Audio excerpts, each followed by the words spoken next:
The plantation records were found in a locked cabinet beneath the old courthouse in Savannah, buried under decades of water damage and forgotten paperwork. County Clerk Martha Hayes discovered them during the 1978 renovation, sealed in waxed leather binding that had somehow survived the humidity. What caught her attention wasn't the typical inventory of cotton yields or property transfers. It was a series of notations marked in red ink, all dated between 1831 and 1834. Each entry described the same phenomenon: enslaved children speaking fluent English in what officials called an unknown African tongue. Except these children had been born on American soil. They'd never been to Africa. They'd never been taught. The most disturbing detail wasn't in the plantation ledgers themselves. It was in the medical examiner's reports attached to them, documenting examinations performed on 7 children between the ages of 4 and 9. Each child demonstrated the ability to speak, read, and even write in 2 completely different languages.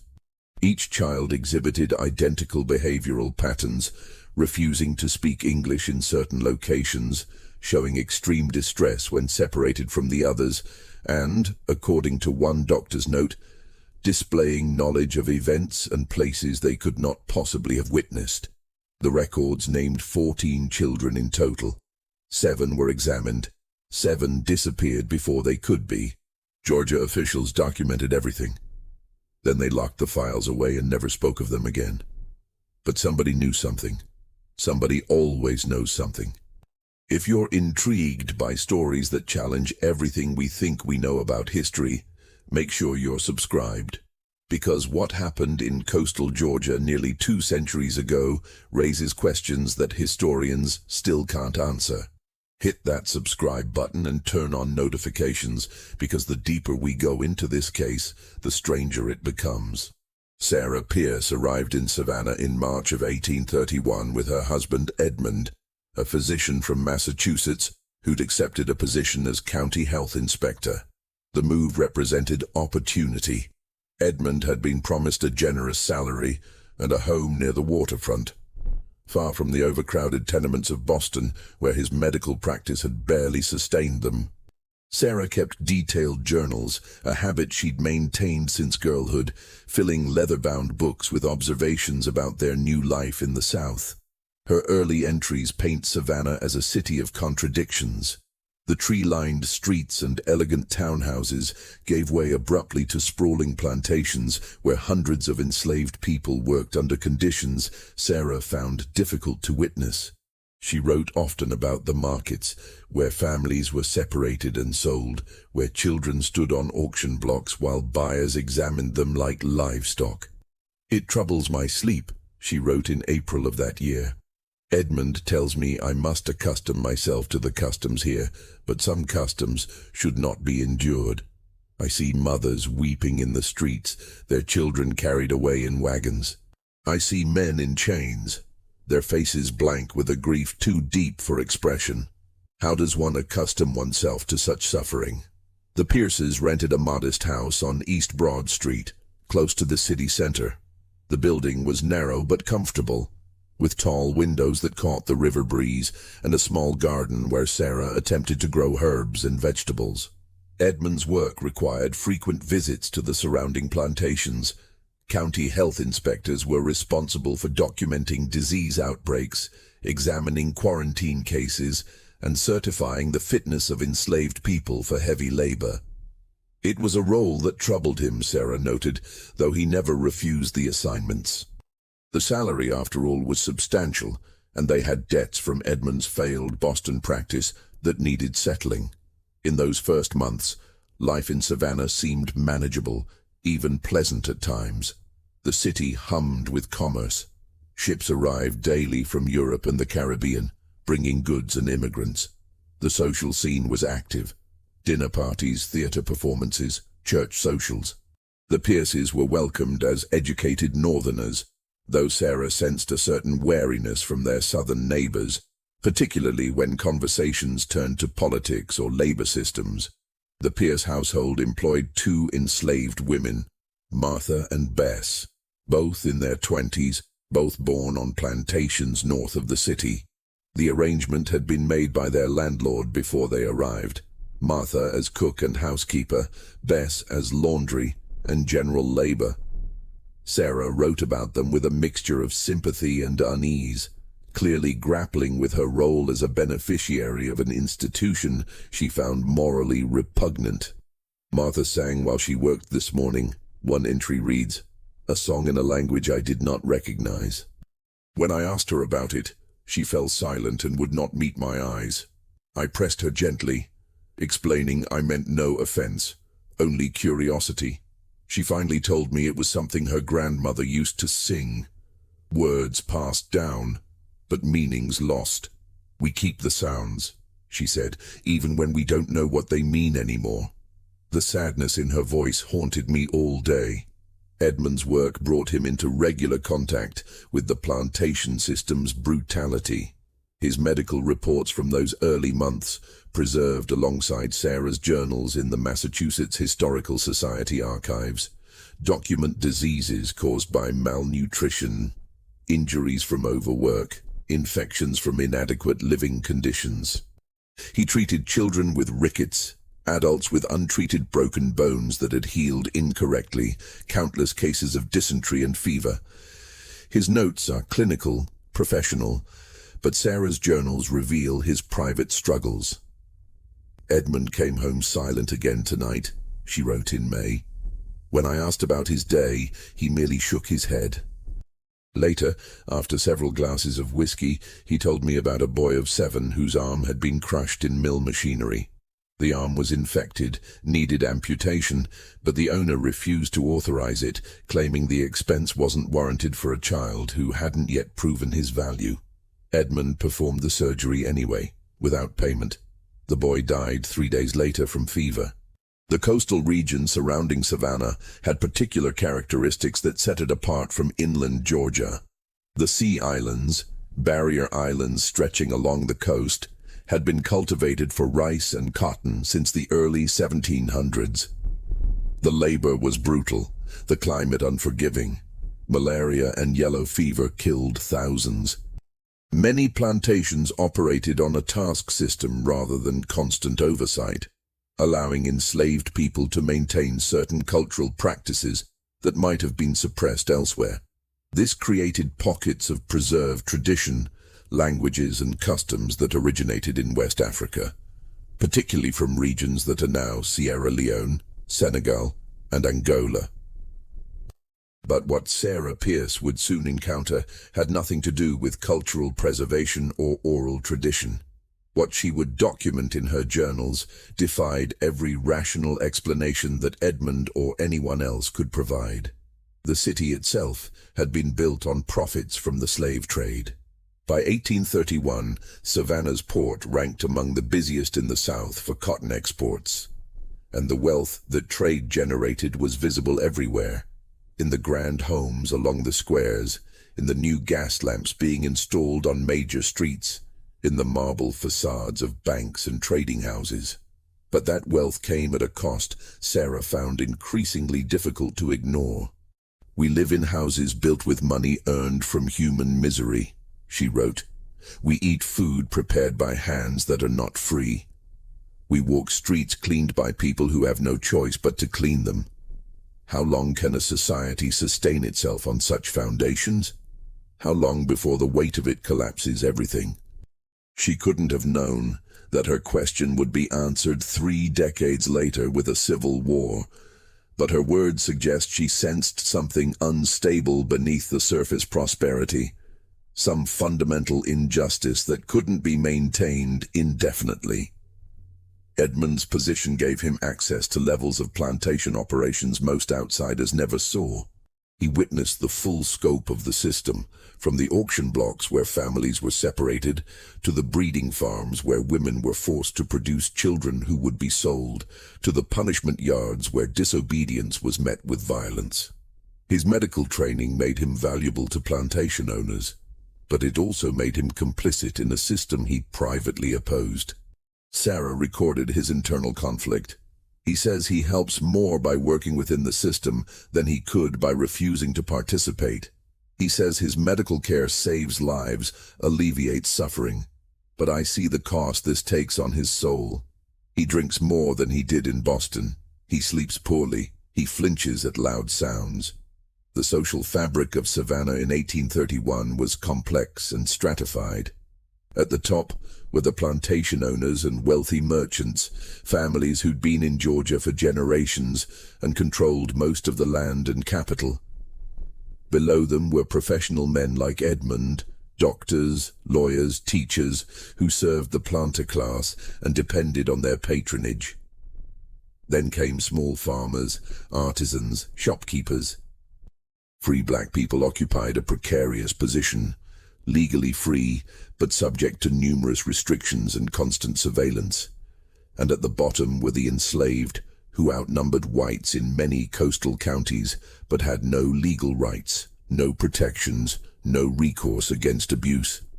Sarah's journals document this hierarchy with an outsider's eye. She attended church socials where women discussed their household slaves like furniture. She witnessed street confrontations where free black people were detained and questioned by patrols. She saw children, both black and white, playing together until around age 7, when the social order asserted itself and the casual intimacy of childhood gave way to rigid separation. It was into this world that the strange phenomenon would emerge, challenging assumptions and creating panic among people who thought they understood the system they'd built. The first incident occurred on June 12, 1831, a Thursday morning already hot and humid by the time Edmund received the summons. A rider from Bellbrook Plantation arrived at the Pierce home just after dawn, his horse lathered from hard travel. The overseer, Walter Grimm, had sent an urgent message. 3 children in the slave quarters had fallen ill with symptoms that concerned him: high fever, confusion, and what he described as speaking in tongues. Edmund prepared his medical bag while Sarah insisted on accompanying him. She'd been pestering him for weeks to see the plantations he visited, wanting to document the living conditions she'd only heard about secondhand. Edmund initially resisted, citing the impropriety of a woman observing such conditions, but Sarah had persisted. "If you can witness it, so can I," she'd argued. "And if we're both witness, perhaps we can both testify to the truth of what happens in these places." They rode out in a hired carriage, the journey taking nearly 3 hours on muddy roads still soft from recent rains. The landscape changed gradually as they left Savannah, the developed city giving way to cultivated fields, then to wilder terrain where massive oaks created tunnels of shade over the road. Spanish moss hung from every branch, creating an otherworldly atmosphere that Sarah found both beautiful and unsettling. They passed several smaller plantations, seeing enslaved people working in the fields, before Bellbrook appeared as they crested a small rise. The plantation was larger than Sarah had imagined. A main house of whitewashed brick stood on a gentle hill, 3 stories tall with wide verandas wrapping around each level. Behind it stretched fields in every direction, cotton mostly, but also corn and some rice in the lower, wetter areas. And everywhere people working under a sun that seemed designed to break the human spirit. Sarah counted over 50 people visible from the road alone.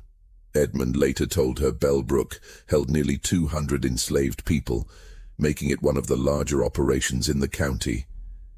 The slave quarters were arranged in 2 rows behind the main house, small wooden structures with mud-chinked walls and roofs of cypress shingles. Vegetable gardens grew between the buildings, small patches where families could supplement the meager rations provided by the plantation. Children too young for field work played in the dirt roads between the buildings, their laughter carrying on the humid air. The contrast between their innocent play and the grim realities of their situation struck Sarah forcefully. Walter Grimm met them at the main house, a hulking man with sunburned skin and hands like slabs of meat.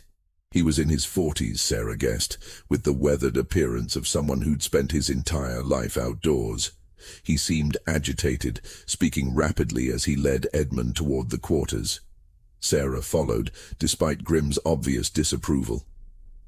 "The children are in the sick house," Grimm explained. "Been there since yesterday morning. Won't eat proper. Won't respond when we speak to them. Just keep talking in some, I don't know what it is. African maybe, but none of the others recognize it. And the strange part is," he paused, glancing back at Sarah as if uncertain whether to continue in her presence. "Go on," Edmund prompted. "They weren't doing this yesterday morning," Grimm said. "They were normal at breakfast, working their tasks. Then right around midday, all three of them just stopped. Stopped moving, stopped responding, started speaking this language. Their own mothers don't know what they're saying." The sick house was a separate structure, isolated from the main quarters to prevent the spread of disease. It was smaller than the family cabins, with a single room and no windows, just gaps in the walls for ventilation. Inside, 3 children sat on rough wooden benches. 2 girls, 1 boy, ages appearing to range from 5 to 8. They weren't crying or showing signs of physical distress.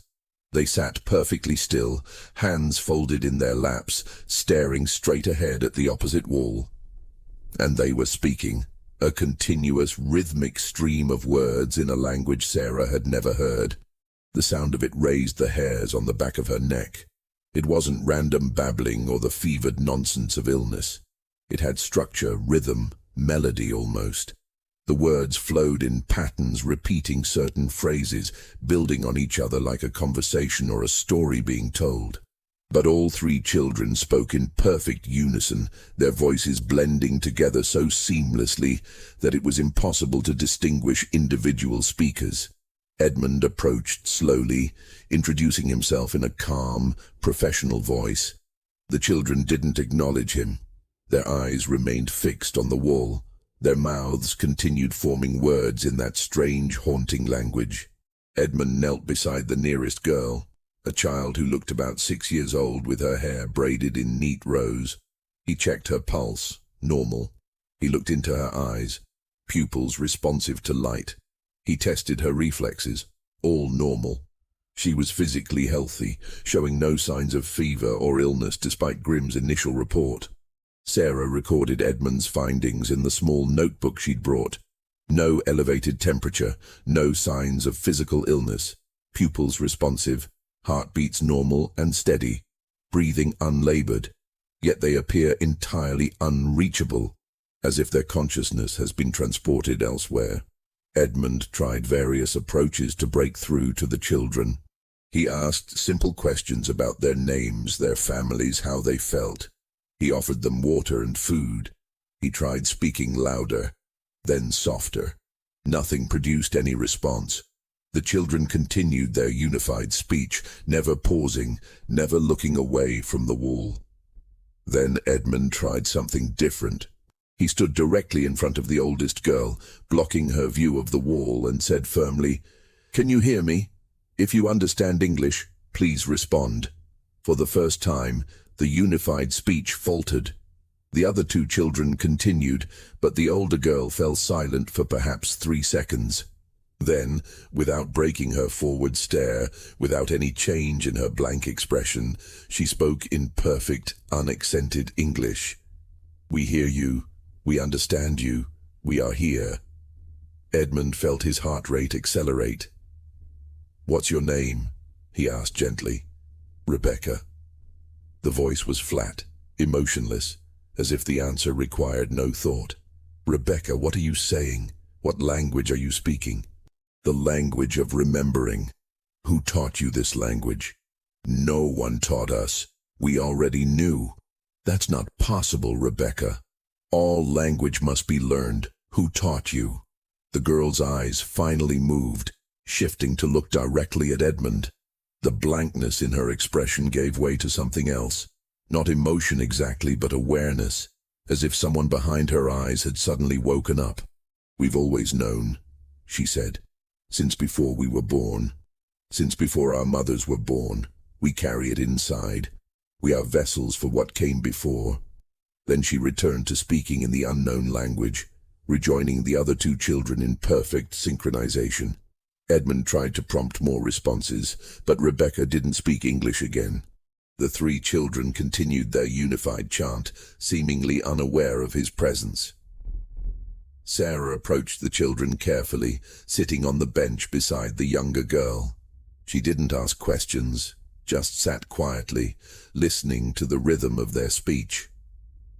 After several minutes, she began to notice patterns in the unknown language. Certain phrases that repeated, certain sounds that seemed to carry emphasis. She tried to transcribe phonetically what she heard, but the sounds were difficult to capture with English letters. Abakowe, she wrote. Marenda koloshenda. Edmund spent 2 hours in the sick house, attempting various examinations and interventions. He checked the children's physical responses repeatedly. He tried separating them, moving one to a different corner of the room, but this caused immediate distress. The child began trembling and making a high, keening sound until returned to the group. He tried offering different foods and drinks to see if specific substances affected their state. Nothing worked. The children remained locked in their trance, speaking their mysterious language. Finally, as the afternoon heat became oppressive in the small, poorly ventilated building, Edmund admitted defeat and suggested they return to Savannah to consult his medical texts. Grimm pulled him aside as they were leaving. Sarah couldn't hear the entire conversation, but she caught fragments. Not the first time this happened. What do you mean, not the first? 3 more last week. Different plantation. Owners keeping it quiet. Why wasn't I notified? He don't want word spreading, bad for business. People hear your slaves are speaking in tongues. They think witchcraft, possession, all manner of superstitious nonsense. This isn't superstition, Mr. Grimm. This is a medical phenomenon that requires investigation. Maybe so, but the owner, Mr. Porter, he wants them sold before the problem spreads. Already got a buyer lined up from Alabama, leaving next week. You can't sell sick children. They ain't sick, doctor. That's the problem. They're healthy as horses. They just won't stop with that speaking. Makes the other slaves nervous. Makes everybody nervous. On the ride back to Savannah, Edmund was uncharacteristically silent. Sarah pressed him for his thoughts, but he seemed genuinely baffled. The sun was setting, painting the sky in shades of orange and purple by the time he finally spoke. The girl spoke English like she'd been educated, he said. Perfect grammar, sophisticated vocabulary. She said vessels and remembering, abstract concepts. But according to Grimm, none of those children have received any instruction. They work in the fields from age 5. They've never been inside the main house. They've certainly never been taught to read or write. What was the other language? Sarah asked. Edmund shook his head. I don't know. It sounded structured, not random babbling. It had consistent phonemes, grammatical patterns. But I've never heard anything like it, and I've heard most of the African languages that survived here. This was different. Could it be something they created? Children sometimes develop private languages. That crossed my mind. But private languages are usually simplified, childish. This sounded complex, sophisticated, and they spoke in perfect unison, Sarah.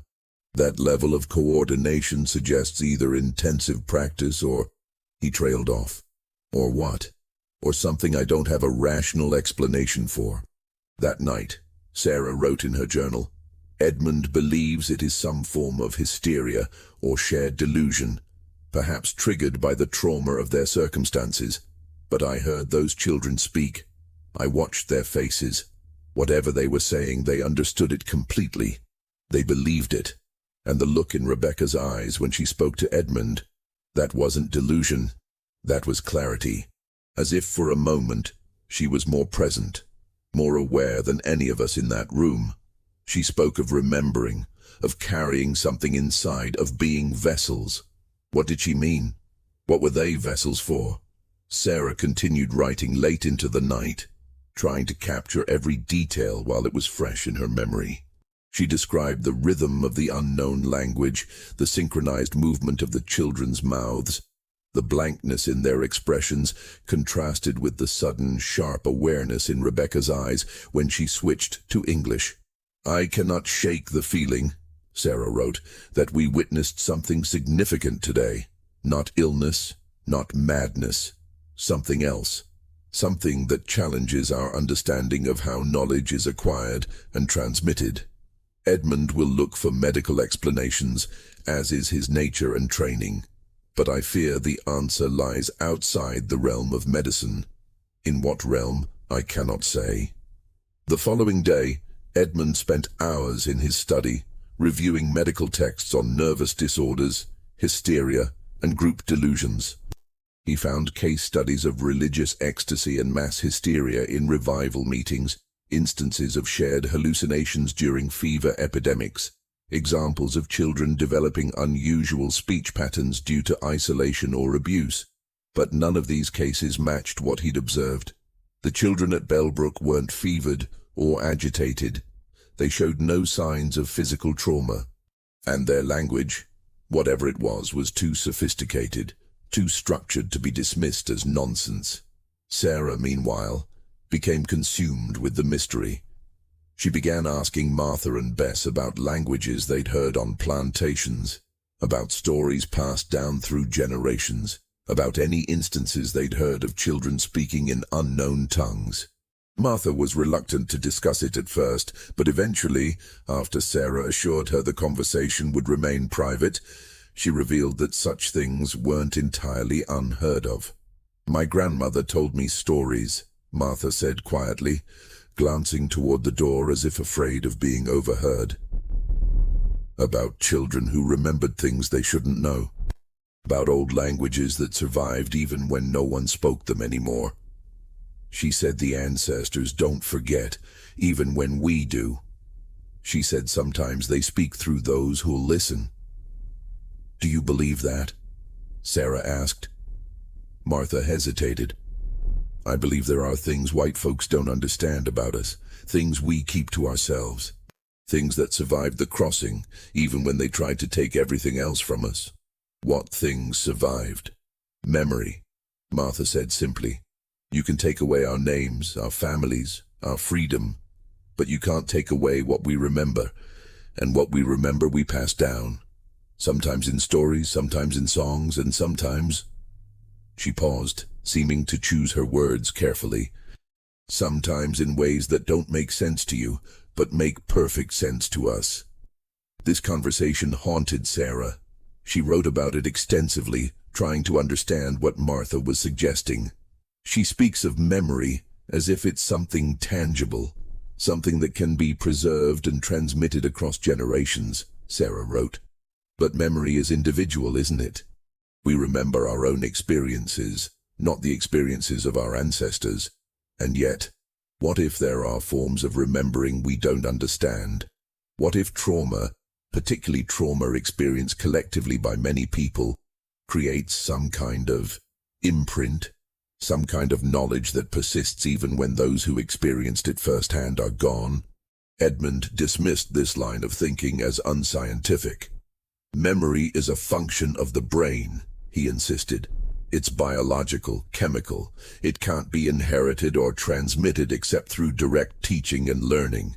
What you're describing would require some kind of spiritual or supernatural mechanism, and such things don't exist." But Sarah wasn't convinced. She'd seen Rebecca's eyes. She'd heard the language those children spoke, and she couldn't shake the feeling that something beyond ordinary medical science was at work. Over the following weeks, Edmund received similar calls from other plantations in the region. The pattern was disturbingly consistent. Enslaved children, ranging in age from 4 to 9, entering trance-like states and speaking in 2 languages, English and the same unknown tongue Edmund had heard at Bellbrook. The children were always born on American soil, always from different families, always showing the same behavioral characteristics. The second incident occurred on June 19th at Riverside Plantation, 12 miles west of Savannah. 2 children this time, both boys, ages 7 and 8.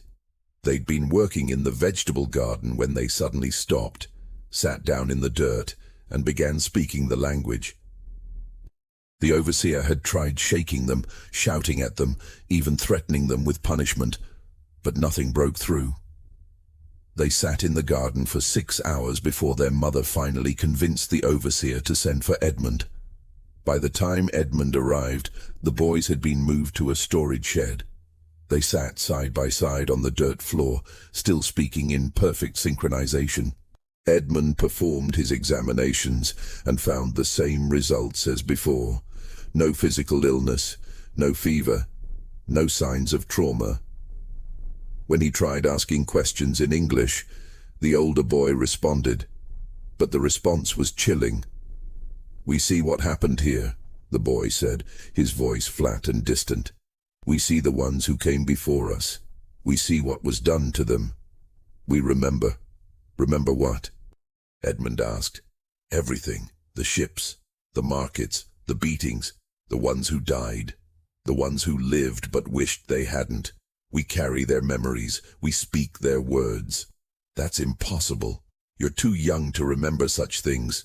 You weren't alive when—" "We've always been alive," the boy interrupted. "We died and came back. We came back so someone would remember, so someone would speak." Then he returned to the unknown language, leaving Edmund shaken and confused. The third incident occurred on June 24th at Thornton Fields, a cotton plantation southeast of Savannah. 4 children this time, ages ranging from 4 to 8. The overseer's report mentioned that the children had been found standing in the cotton field at dawn, arranged in a circle, all speaking the same words simultaneously.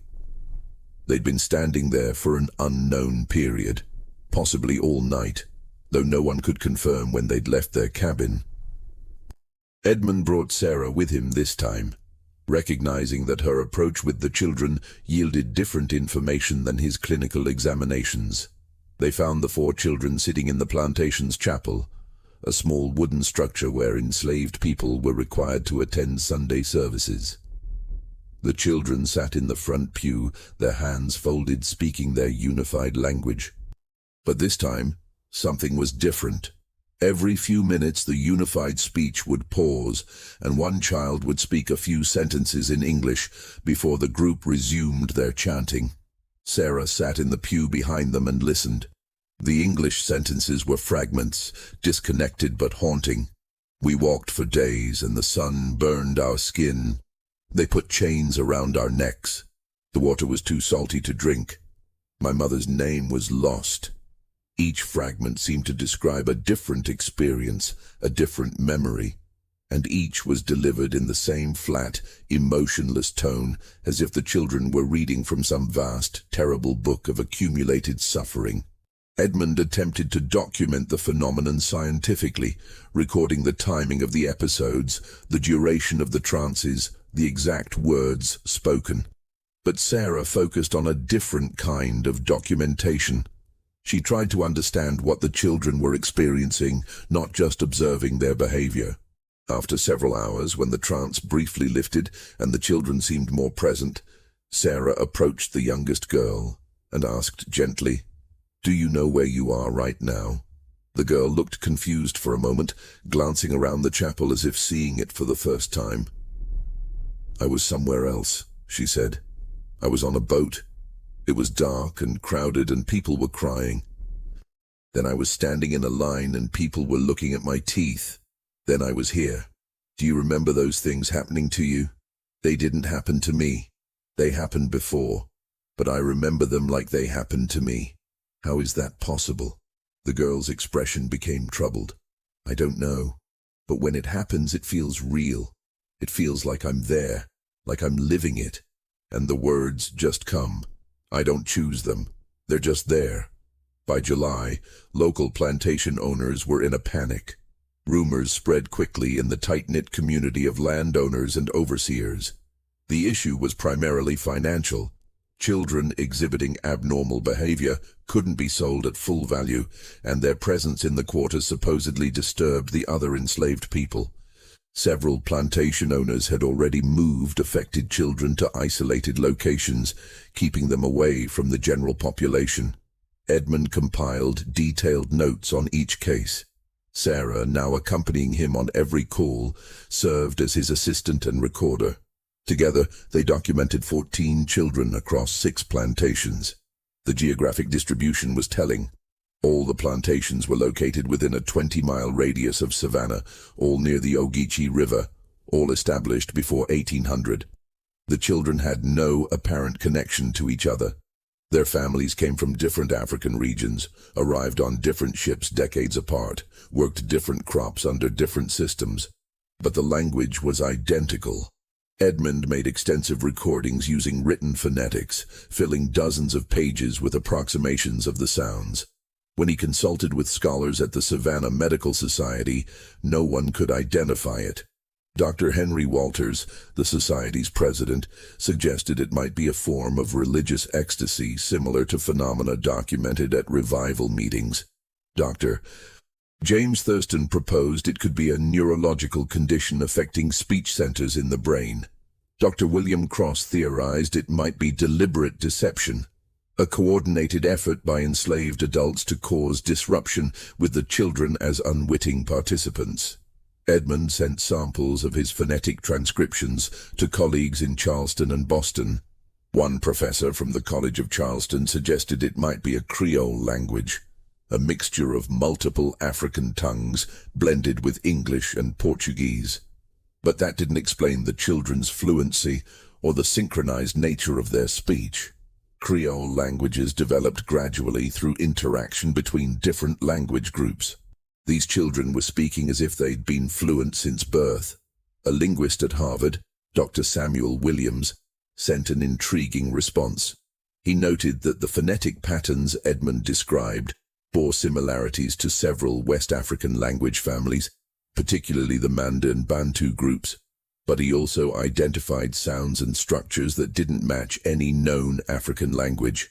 It's as if, Dr. Williams wrote, the language you've documented contains elements from multiple sources, synthesized into something new, or perhaps something very old that has evolved over time. I would need to hear it spoken directly to make any definitive analysis. The behavioral patterns were equally disturbing. Each child, when in the trance state, would speak the unknown language continuously for hours, sometimes days. They accepted food and water but showed minimal interest in normal activities. They didn't play, didn't interact with siblings, didn't respond to comfort or punishment. Then, as suddenly as it began, the trance would break. The children would return to normal behavior, working, playing, speaking English as they had before. But they retained no conscious memory of what they'd said during the episodes, or at least they claimed to have no memory. Sarah discovered otherwise. Through patient and gentle conversation, always conducted away from overseers and plantation owners, she learned that the children did remember. They just couldn't talk about it without triggering fear or another episode. When pressed carefully, several children admitted to having vivid dreams that preceded the trance states. The same dream every night, one girl told Sarah. There's a place with water all around, big buildings made of stone, people wearing white clothes, and somebody teaching us words, so many words. They put the words inside us. Another boy described seeing the ones who came before. People he'd never met but somehow recognized. They show us things, he said, things that happened long time ago, things that hurt. They want us to remember. They say if we don't remember, then it didn't happen, and if it didn't happen, then they died for nothing. When Sarah asked what things they were being shown, the boy became visibly distressed. Chains, he whispered, and dark places, and water that goes on forever, and people falling. So many people falling. Sarah reported these conversations to Edmund, but he remained skeptical. Children have vivid imaginations, he said, particularly children living in traumatic circumstances. They create fantasy worlds as an escape mechanism. These dreams and visions are likely their mind's way of processing the very real suffering they witness daily. But the language, Edmund, the identical language spoken by 14 different children, how do you explain that? I don't know yet. But there must be a rational explanation. There's always a rational explanation. Sarah wasn't convinced. She continued her interviews, building trust with the children through gentle persistence. One conversation particularly stood out. It was with a boy named Daniel, age 8, from Fairfield Plantation. Daniel had experienced 3 separate trance episodes, each lasting multiple days. During a lucid period, Sarah sat with him in the shade of an oak tree while Edmund examined other children nearby. "Do you want to tell me what it's like?" Sarah asked. "When you're speaking the other language?" Daniel was quiet for a long time. Finally, he said, "It's like being many people at once, like I'm me but I'm also them, the ones who came before. I can feel what they felt. I can see what they saw.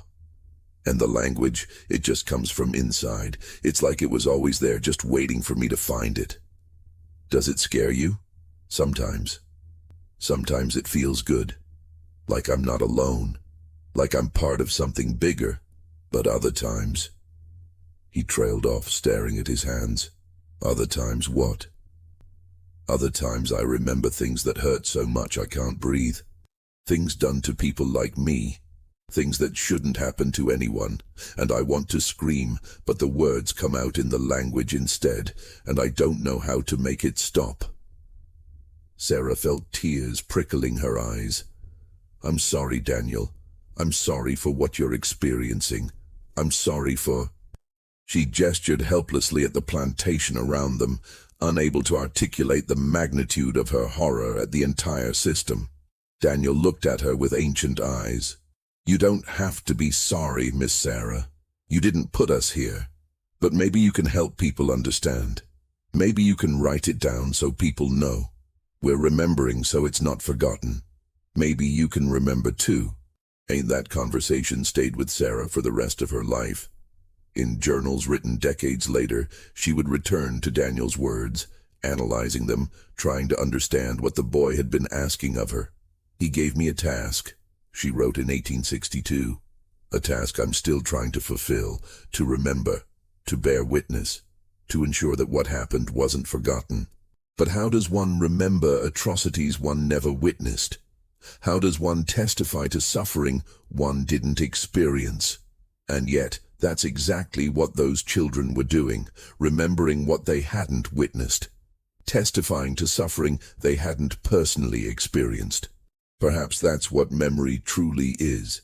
Not just our own experiences, but the accumulated experiences of everyone who came before us. By August, the situation had evolved from a medical curiosity to a potential crisis. Plantation owners were demanding answers. Some threatened to take legal action against Edmund, claiming his examinations had somehow triggered or worsened the condition. Others spread rumors that he was a secret abolitionist, using medical pretexts to cause disruption. The tension was palpable at medical society meetings, where Edmund's colleagues divided between those who supported his investigations and those who thought he should drop the matter entirely. 7 of the 14 children had been scheduled for examination by a visiting physician from Charleston, Dr. Lawrence Bennett, a specialist in nervous disorders who'd published papers on hysteria and mental disturbances in enslaved populations. Dr. Bennett had gained some notoriety for theories about racial differences in brain function, arguing that enslaved people were biologically predisposed to certain mental conditions due to their primitive origins. Edmund privately found Bennett's theories abhorrent, but professional courtesy and pressure from plantation owners required accepting his colleagues' involvement. The examinations were scheduled for August 20th at Riverside Plantation, where the necessary facilities could be prepared. But before the examinations could take place, something happened that changed everything. 4 of the children disappeared. The disappearances occurred over a single night. August 15th to 16th, 1831. 4 children from 3 different plantations simply vanished from locked quarters. Rebecca from Bellbrook, the girl who'd first spoken to Edmund. Daniel from Fairfield, who'd asked Sarah to remember. And 2 children from Riverside, siblings, a boy and girl named Jacob and Mary. The quarters were always secured at night, a common practice to prevent runaways. Heavy wooden doors with external bolts, windows too small for anyone but the youngest children to fit through. Yet somehow these 4 got out without alerting anyone. No sounds of breaking wood, no signs of forced entry when the doors were examined the following morning. The bolts were still in place, slid home as if the children had somehow passed through solid wood. At Bellbrook, Rebecca's mother woke at dawn to find her daughter's sleeping mat empty. She initially assumed Rebecca had woken early to use the privy, but when she didn't return after several minutes, the mother went to check. Rebecca was nowhere on the plantation grounds. The alarm was raised immediately. Within an hour, similar reports came from Fairfield and Riverside. 4 children, all previously exhibiting the trance behavior, all gone. Slave patrols were mobilized before noon. Groups of armed men on horseback spread out in all directions from the 3 plantations, searching roads, fields, and wooded areas. Bloodhounds were brought in from as far as Brunswick, 40 miles south. The dogs picked up scents at all 3 locations, but quickly lost the trails in confusing patterns that led in circles before simply stopping, as if the children had vanished into thin air. Edmund was questioned by the county sheriff, Hiram Cobb, a large man with a red face and hands that gestured constantly as he spoke. Cobb arrived at the Pierce home on the evening of August 16th, accompanied by 2 deputies. He was polite but clearly suspicious. "You've been to every plantation where this strangeness occurred," Cobb pointed out. "You've examined all these children, spoken with them privately. Maybe you know more than you're saying. Maybe you've been telling them things, putting ideas in their heads." Edmund defended himself with barely contained anger. "Sheriff, I'm a physician. My job is to examine and treat, not to facilitate escapes. I've documented every visit, every examination in detailed medical records. Would you like to review them?" "Maybe I would." Edmund spent the next hour showing Cobb his notes, his correspondence with other physicians, Sarah's journal entries documenting their observations. Sarah provided an alibi for the night of the disappearances. They'd been home together, had retired early after Edmund came down with a headache. Their housemaid Bess confirmed she'd served them dinner and heard Edmund in his study until nearly 10 o'clock. Eventually, Cobb's suspicions shifted. If not you, then who? Children don't just disappear from locked buildings. Somebody helped them. Somebody planned this. "Have you considered they might have had help from within?" Edmund suggested. "From other enslaved people on the plantations? We've questioned everyone. Threatened punishment if anyone's hiding information. Nobody's talking.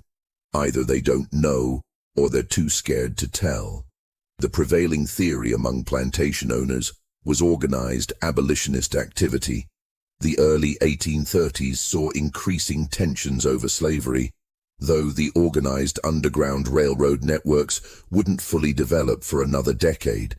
Still, there were known abolitionists in the area. Quaker families, free black communities, some northern merchants with anti-slavery sympathies. Several plantation owners formed a committee to investigate these suspected groups, conducting searches and making accusations, though nothing concrete emerged. But Sarah noticed details that didn't fit the escape narrative.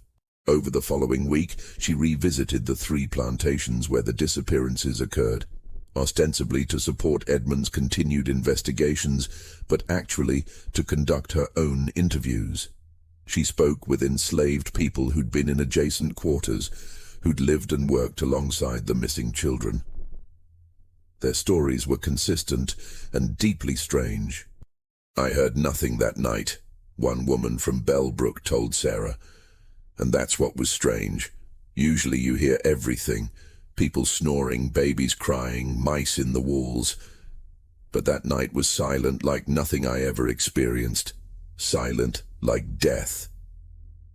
Another woman described waking with an overwhelming sense of wrongness.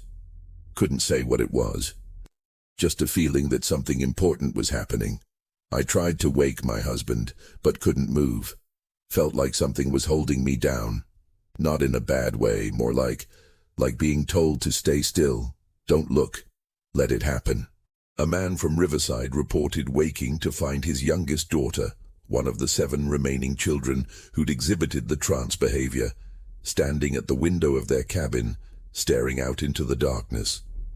When he asked her what she was looking at, she said, "They're leaving now." He looked outside and saw nothing but the empty yard bathed in moonlight. "Who's leaving?" he asked her. "The ones who were ready," she replied, then went back to sleep. When he questioned her about it the next morning, she had no memory of the incident. Most disturbing was an account from a field hand at Fairfield named Joseph. He'd been outside that night, technically violating the rules but taking a few minutes of fresh air after feeling sick. He was behind his cabin, out of sight of the overseer's house, when he saw something he couldn't explain. "I saw the boy, Daniel, walking," Joseph told Sarah, speaking very quietly and glancing around constantly to ensure no one else was listening. He was walking toward the woods, but he wasn't alone. There were others with him. Not people exactly, but shapes, like people made of shadow. They were all around him, walking with him, and he was speaking that language, the one he'd been speaking during his spells, speaking it like he was in conversation with those shadows. "Did you try to stop him?" Sarah asked. Joseph shook his head. "I was scared. I know that sounds cowardly, but something about what I was seeing, it wasn't natural, wasn't something I wanted to interfere with. And Daniel, he looked peaceful, like he wanted to be going wherever he was going. I watched until they reached the tree line, and then they just weren't there anymore. Didn't walk into the woods, just weren't there." "Did you report this?" "To who?" "The overseer. He'd whip me for being outside at night." "The sheriff?" "He'd think I was crazy or lying. I kept my mouth shut, only telling you because you seem like you actually care what happens to us. But I don't expect you to believe me." "I believe you," Sarah said quietly. And she did. The account matched too many other strange details. The silence, the sense of wrongness, the inexplicable nature of the vanishings. The searches continued for 2 weeks, covering an ever-widening radius from the plantations. Rewards were offered, $50 per child, a substantial sum. Notices were posted at courthouses throughout Georgia and into South Carolina. But no trace of the 4 children was ever found. No witnesses reported seeing them on roads or in towns. No one attempted to claim the rewards. It was as if Rebecca, Daniel, Jacob, and Mary had simply ceased to exist. Edmund was devastated by the disappearances. He blamed himself, though Sarah insisted that wasn't rational. "You were trying to help them," she argued. "You were trying to understand what they were experiencing. And in the process, I drew attention to them, made them objects of scrutiny, made them valuable as medical curiosities. Maybe that's why they ran. Maybe they were escaping from me as much as from anything else. You don't know that. You can't know that." But Edmund's guilt persisted. It affected his work, his sleep, his relationship with Sarah. He began drinking more heavily, sometimes finishing a bottle of whiskey in a single evening. Sarah's journal entries from this period document her worry. Edmund is not well. The disappearances haunt him. He sees those children in his dreams, he tells me, sees them calling out to him, asking why he couldn't help them. I try to comfort him, but my words feel inadequate. How does one comfort someone grieving for children they barely knew but feel responsible for? The medical examinations were postponed indefinitely. Dr. Bennett, the specialist from Charleston, sent word that he was no longer interested in the case, citing insufficient reliable data and concerns about professional reputation. Several of Edmund's colleagues at the Medical Society distanced themselves, worried that association with such a controversial matter might damage their practices. Plantation owners became increasingly reluctant to report new cases. Sarah suspected there were additional incidents that went undocumented. Children exhibiting the trance behavior who were quickly punished or isolated, their conditions hidden to avoid drawing more attention. The economic calculations were simple. Children speaking in unknown tongues couldn't be sold at full value. Better to hide the problem or deal with it privately than involve outside authorities. Of the 10 remaining children, 3 were sold quickly to plantations further inland. Their owners, desperate to move them off the property, accepted reduced prices and asked no questions about why buyers were willing to take on potentially problematic slaves. Edmund protested these sales in a letter to the county commissioners, arguing that the children required continued observation and treatment, but his concerns were overruled. The medical interest does not supersede property rights, the commission's response stated coldly. By September, only 7 children remained in the coastal area, the ones whose owners couldn't or wouldn't sell them, either because they were too young to have significant value or because family relationships made selling them particularly cruel, even by the loose standards of the plantation system. These 7 became the focus of Edmund's continued investigations, though he now worked with much less institutional support. Edmund petitioned the county commissioners to have these 7 children brought together for concentrated examination, proposing that they be housed temporarily at the county infirmary. He argued that consolidated observation would allow for more systematic study and potentially lead to treatment options. He also argued, more quietly, in conversations with sympathetic commissioners, that the children might be safer in a controlled medical environment than scattered across plantations where overseers might take punitive action against them for their unusual behavior. To Edmund's surprise, the petition was approved. The official reason was quarantine and treatment of a contagious nervous condition. The real reason, Sarah suspected, was that officials wanted answers. Important men were worried. Some genuinely wanted to help. Others wanted to understand whether the phenomenon represented a larger threat to the social order. And worried men with power tend to take action, whether or not it's justified. The children were transported to the Savannah County Infirmary in early October. The facility, a 2-story brick building near the waterfront, typically housed indigent patients and sailors recovering from tropical diseases brought in from Caribbean ports. A separate wing was cleared for the children, 6 small rooms on the 2nd floor, originally meant for quarantine cases. The windows were barred, though supposedly for the patient's protection rather than to prevent escape. Edmund was granted full authority to conduct whatever examinations he deemed necessary, with funding provided by a combination of county resources and private donations from plantation owners hoping for answers. Sarah assisted as unofficial nurse and recorder, her journals providing the only comprehensive account of what happened during those 6 weeks. She also served as advocate for the children, ensuring they received adequate food, clothing, and as much comfort as the institutional setting allowed. She brought books from home, taught several children to read basic words, spent hours simply talking with them about their lives, their families, their hopes. Her journals from this period show deep affection for these children, mixed with anguish at their circumstances. The 7 children ranged in age from 4 to 9. Their names, as recorded in Sarah's journals: Thomas, age 8, Rachel, age 7, Elizabeth, age 9, James, age 6, Hannah, age 5, Samuel, age 7, and Abigail, age 4. They came from 5 different plantations and represented several different African ethnic origins based on family histories Edmund was able to piece together. None of them had known each other before being brought to the infirmary.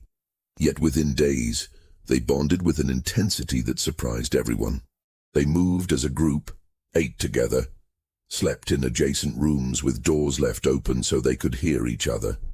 When one experienced a trance episode, the others would gather around, joining in the unknown language until the episode passed.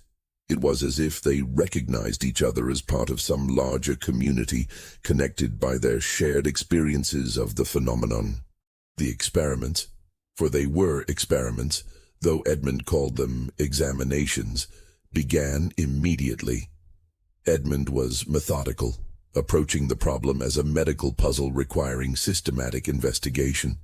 He tested the children's literacy, their memory, their physical responses to various stimuli.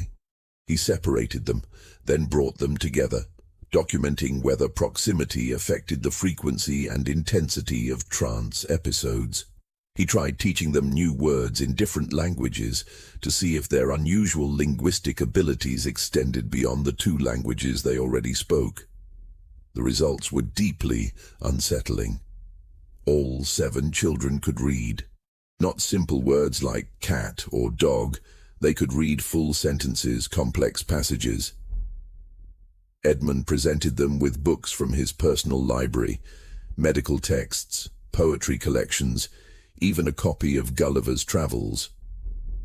When reading English, the children demonstrated comprehension appropriate to their ages, sometimes slightly advanced.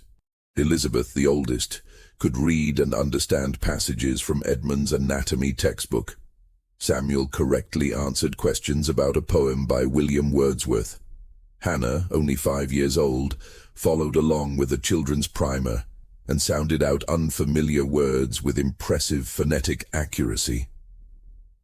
But the truly shocking discovery came when Edmund presented them with written samples of the unknown language.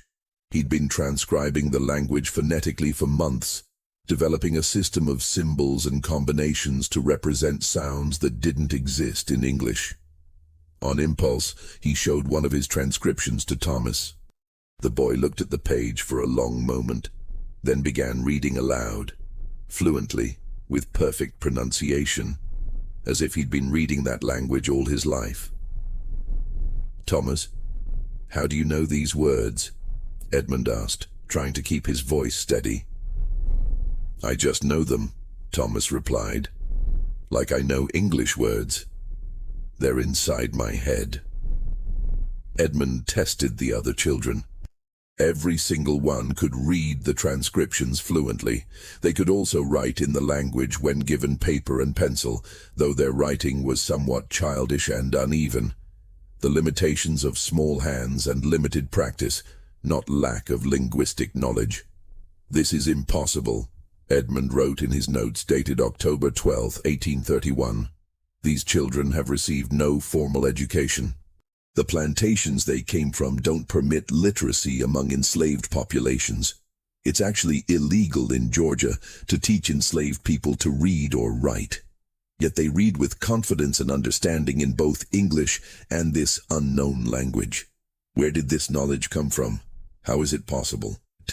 He examined their educational histories more carefully, interviewing their mothers and other family members when possible. Every account was the same. The children had never been taught to read. They'd never been inside plantation main houses where books might be accessible. They'd never attended any kind of school or received any kind of instruction beyond basic commands related to their work assignments. Yet they could read. Somehow, they could read. The children themselves provided no useful explanations, at least not explanations that satisfied Edmund's need for rational answers. During lucid periods, they claimed not to remember what they said during trance episodes. But Sarah, through patient and gentle conversation conducted privately in their rooms, learned something Edmund's clinical approach missed. The children weren't unaware of what was happening to them. They were terrified. "Will they hurt us?" Elizabeth asked Sarah during a quiet evening conversation. "For knowing things we're not supposed to know?" "What things, Elizabeth? What do you know?" The girl looked around nervously, as if checking for listeners even though they were alone in her small room. "About the others. About what happened to them. About why we remember." "Remember what?" Elizabeth's eyes filled with tears. "Everything. We remember everything, the ships, the markets, the work that kills people, the children sold away from their mothers, the beatings, the starving, the dying. We remember all of it, even though it didn't happen to us. It happened to people before us. And it's still happening, and we can't stop seeing it. Sarah reached out and took the girl's hand. Who shows you these things? I don't know. They're just there, in my head. Like memories, but not my memories. And when we speak the language, it's like we're telling the stories that nobody else tells. The stories people want to forget. Does it hurt? Yes, but not like being hit hurts. It hurts like caring too much about something that's too big to fix. Do you know what I mean? Sarah did know. She squeezed Elizabeth's hand and blinked back her own tears. I think I do. Similar conversations with the other children revealed consistent themes. They all experienced vivid, intrusive memories of events they hadn't witnessed. They all felt compelled to speak the unknown language, describing it as something that needed to come out, like words building up inside them until they had to be released. They all spoke of the ones who came before, ancestors or predecessors who somehow communicated through them. And they were all afraid of punishment for their unusual behavior, afraid of being separated from each other, afraid of what the memories showed them, afraid of what would happen when the examinations ended and they had to return to the plantations. We can't go back, James told Sarah one day. If we go back, they'll hurt us. They'll think we're trouble. They'll sell us far away where no one knows us. Edmund won't let that happen, Sarah assured him, though she wasn't certain that was true. Miss Sarah, adults can't protect us. You know that. Adults say they'll protect us, but then bad things happen anyway. We're not even supposed to be people. We're property. Property doesn't get protected. The profound sadness and wisdom in the 6-year-old's words haunted Sarah for years. In later journals, she would return to this conversation again and again, recognizing James's assessment as devastatingly accurate. The children understood their situation far better than she'd initially realized. They knew exactly how little power Edmund or anyone else had to ensure their safety in a system that didn't recognize their humanity. On October 23rd, the nature of the trance episodes changed dramatically. Instead of lasting hours or days, they became brief and intense, flashes of the unknown language spoken urgently, almost desperately, followed by rapid returns to lucidity. The children began experiencing what Edmund termed dual consciousness.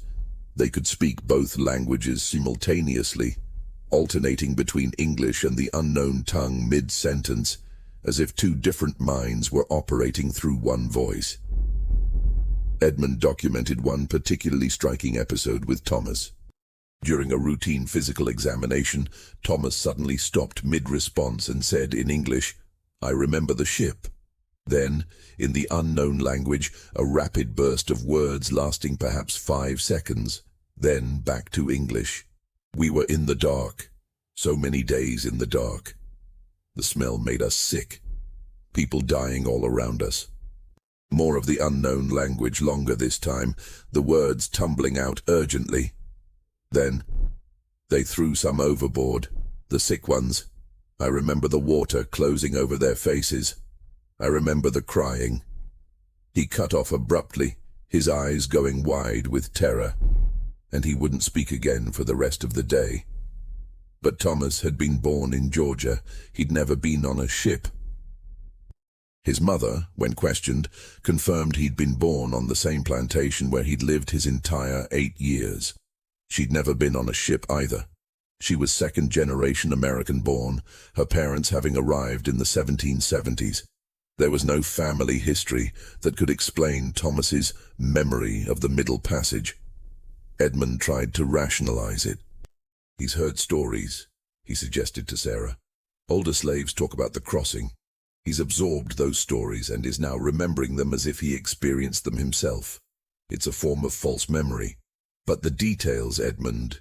He described specific sensations, the smell, the darkness, the way the water looked when people were thrown overboard.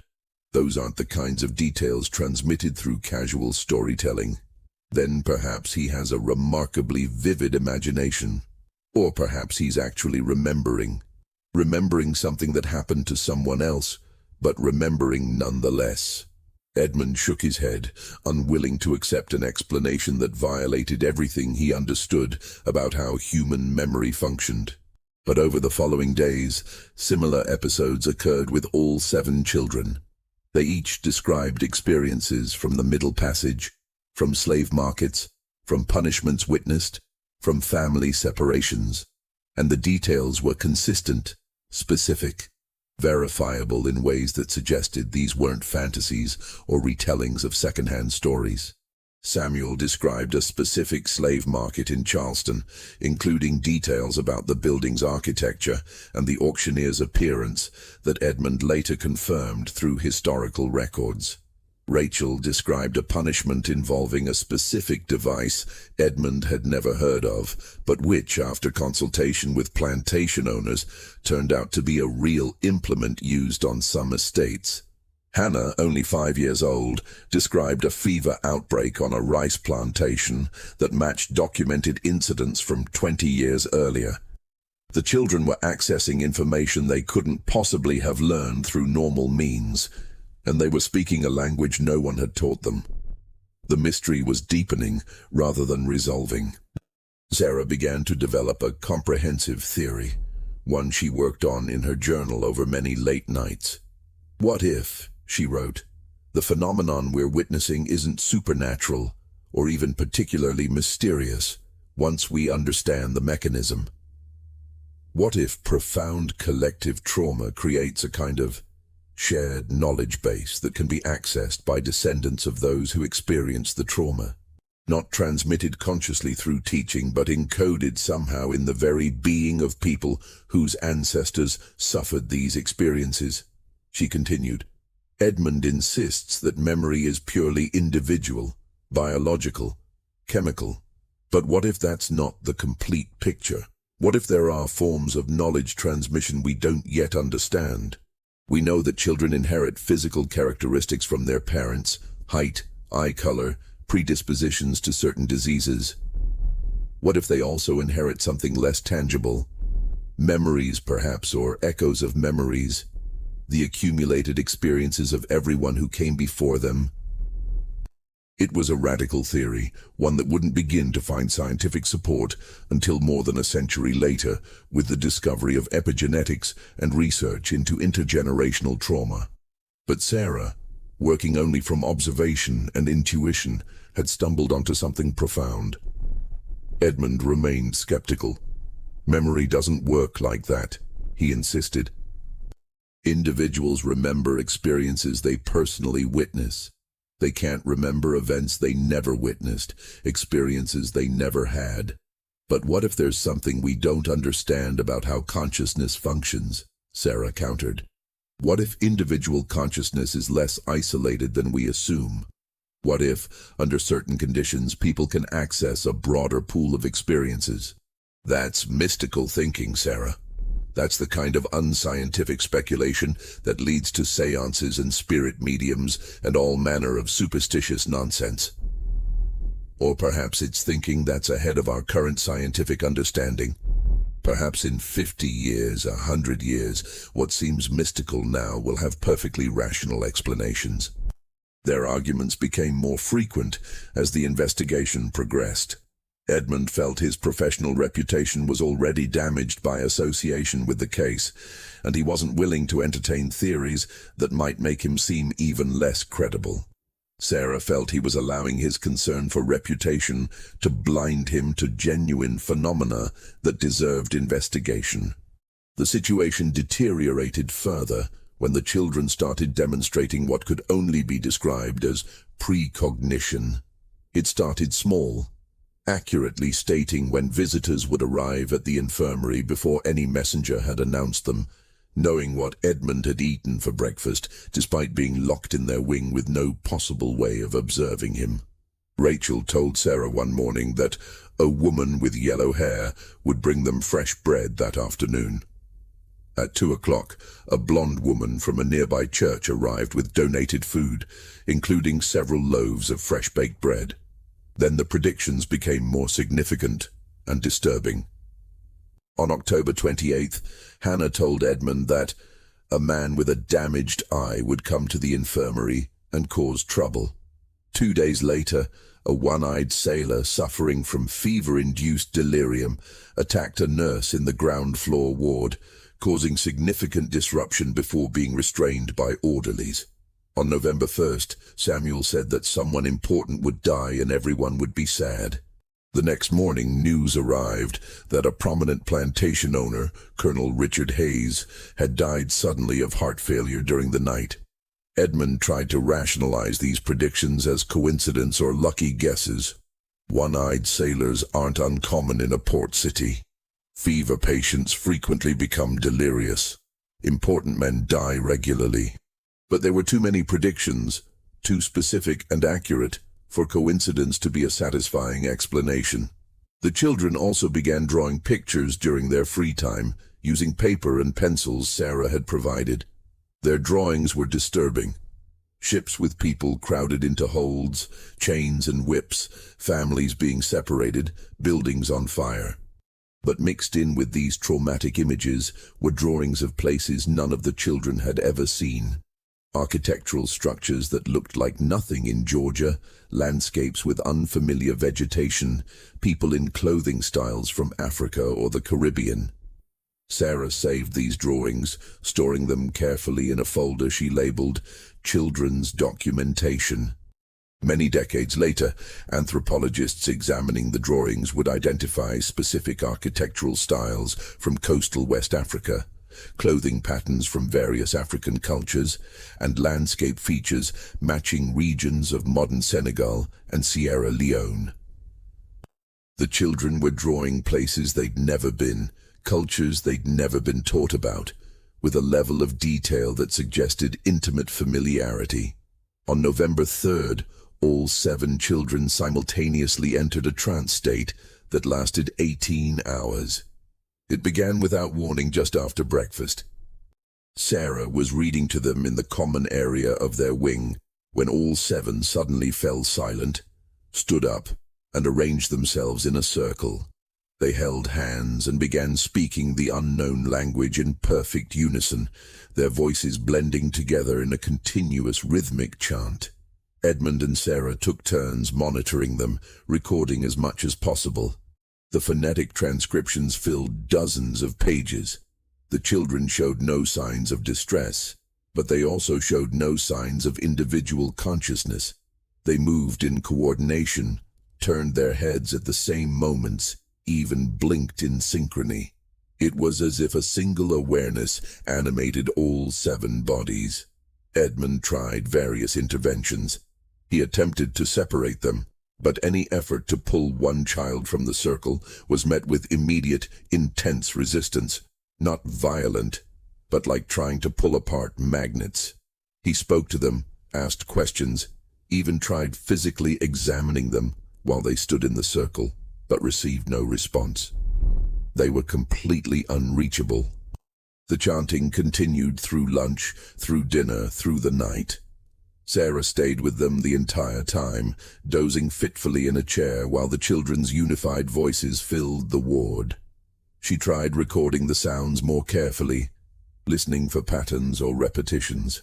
Around 3 in the morning, she noticed something remarkable. The chanting had a structure like poetry or song. Certain phrases repeated at regular intervals. The rhythm was complex but consistent. It was clearly a composed piece of language, not random utterance. When dawn broke on November 4th, the trance suddenly ended. The children released hands, swayed slightly, and then sat down on the floor where they stood. They looked exhausted but coherent.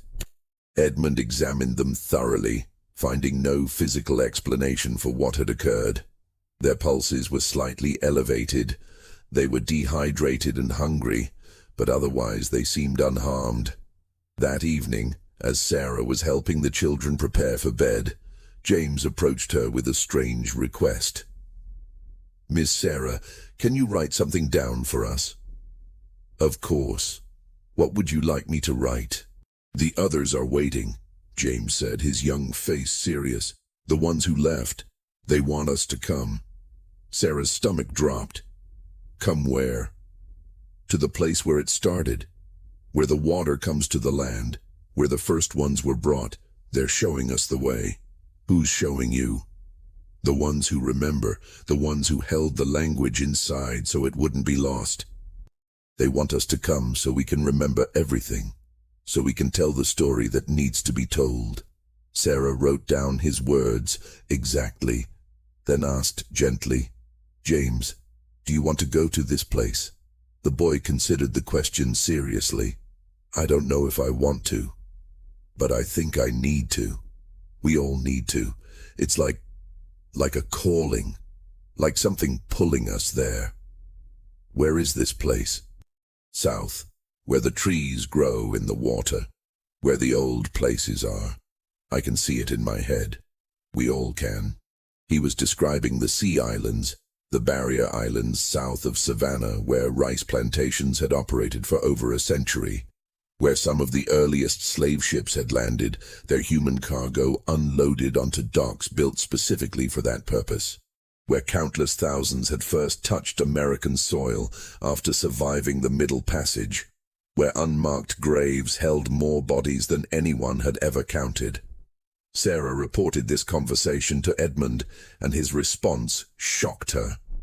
Perhaps we should take them, he said.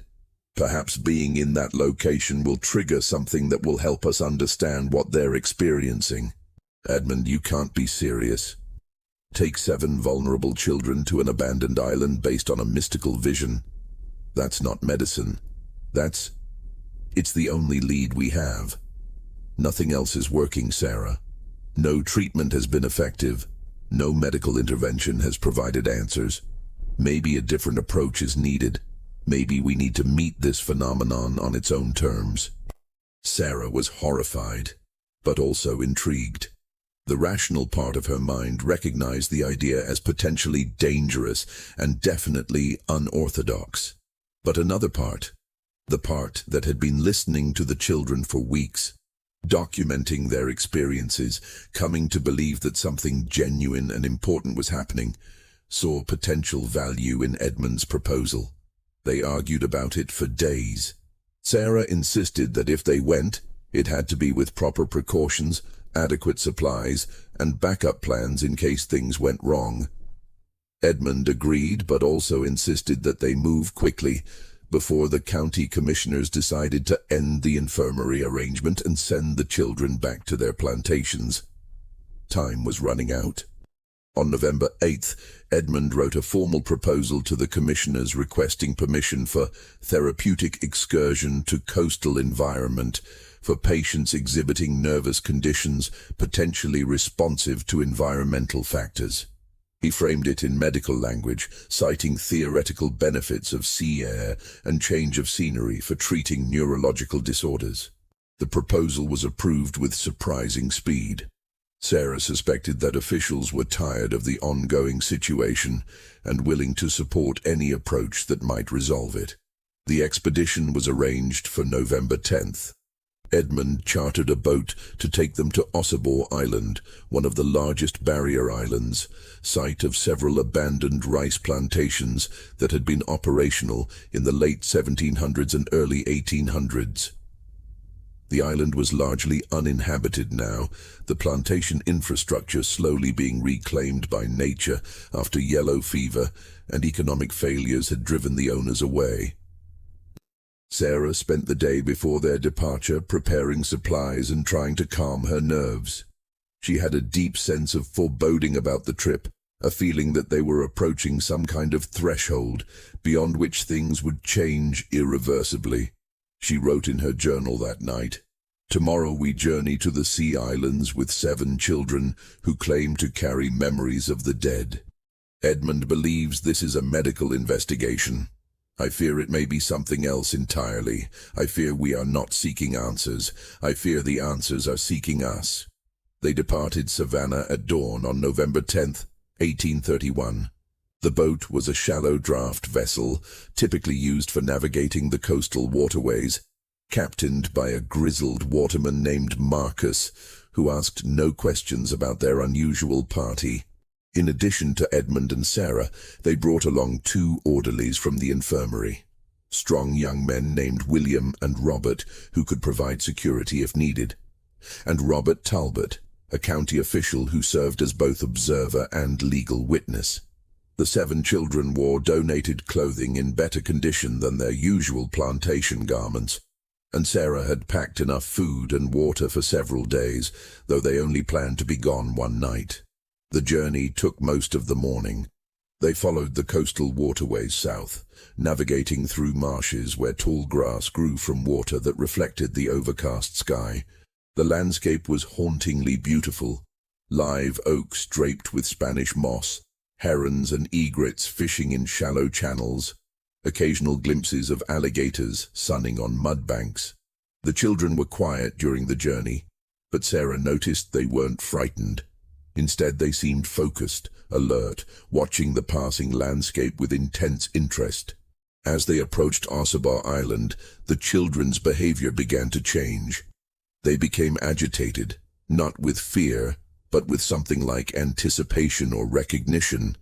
They began speaking to each other in low voices, mixing English with the unknown language. Elizabeth pointed at the approaching shoreline and said something that made the other children nod in agreement. "What did she say?" Edmund asked Sarah. "I don't know. It was in the other language." The boat landed at an old dock, half collapsed but still functional enough to tie up. The wooden pilings were green with algae, and several planks had rotted through. But Captain Marcus maneuvered carefully to a secure section.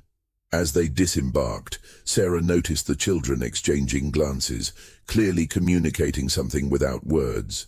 The group made their way inland, following overgrown paths that had once been roads connecting the plantation buildings. The island vegetation was dense: palmettos, live oaks, pines, and thick undergrowth of vines and shrubs. According to Talbot, they were heading toward the ruins of Lockwood Grove, a plantation that had been abandoned in 1790 after a devastating yellow fever outbreak killed most of the resident population, both enslaved and free. The land had never been successfully resettled, multiple attempts having failed due to recurring fever, poor soil, or simply the island's isolation. Edmund noticed something strange. The children were leading the way. They weren't following the adults. They were moving ahead with confidence, choosing paths without hesitation. When the official trail forked, Elizabeth walked directly down the right branch without pausing, and the other children followed her. The adults hurried to keep up. "How do you know which way to go?" Edmund called ahead. "We can feel it," Elizabeth called back without turning around. They walked for perhaps 20 minutes through increasingly thick vegetation before arriving at a clearing. Sarah stepped through the tree line and stopped, breath catching in her throat. Before them stood the remains of slave quarters. Several small structures, roofless and partially collapsed, walls still showing traces of whitewash. Brick chimneys stood like skeletal sentinels. The ground was uneven, covered in grass and wildflowers, but outlines of former gardens and paths were still visible. The children stopped at the edge of the clearing. They stood perfectly still, staring at the ruins, and Sarah could see tears streaming down several of their faces. Then, without any prompting or signal, they began to speak in unison. The unknown language poured out of them, but this time it sounded different. Not the rhythmic chanting Sarah had heard before, but conversation. Multiple voices overlapping, rapid exchanges, questions and responses, as if dozens of people were speaking through 7 mouths. Sarah described the scene in her journal. "It was not the children speaking. I know how mad that sounds, but it was the truth as I perceived it. The children's voices were the instruments, but the words came from somewhere else, someone else. Many someones. I heard pain in those voices, I heard anger, I heard loss so profound it made my soul ache, and I heard something else too. Determination. These voices, whoever or whatever they were, wanted to be heard. They demanded to be heard." Edmund tried to intervene to examine the children, but they ignored him completely. They walked into the clearing, moving among the ruins, touching walls, tracing patterns in the dirt. And they continued speaking, an unbroken stream of words in that haunting language that went on for over an hour. Sarah noticed something extraordinary. As the children moved through the ruins, they seemed to be conducting some kind of ritual or ceremony. They arranged themselves at specific locations, one child at each former building, forming a rough circle around the clearing. They touched certain spots on the ground, on walls, on remaining foundations, as if marking or acknowledging something important. And all the while they spoke, their voices weaving together in complex patterns of sound. William, one of the orderlies, approached Sarah and whispered, "Miss Sarah, this ain't right. This ain't natural. We should take the children and leave." "Not yet," Sarah replied, though she felt the same unease. "Let them finish. They need to finish." After more than an hour, the voices began to change. The urgency faded, replaced by something softer. Sadness, but also peace. The children's speech slowed, became more measured, more rhythmic. It sounded like a song now, or a prayer. And then, one by one, each child fell silent, until only Elizabeth continued speaking.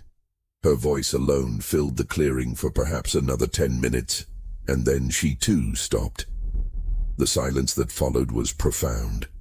Even the birds seemed to have stopped singing, the insects stopped buzzing, the world held its breath. Then abruptly, the children collapsed, not falling dramatically, but sitting down where they stood, as if their legs simply stopped supporting them. Edmund rushed forward, Sarah close behind. They checked each child, all breathing normally, all conscious but dazed, all looking exhausted. The youngest, Abigail, looked up at Sarah with ancient eyes.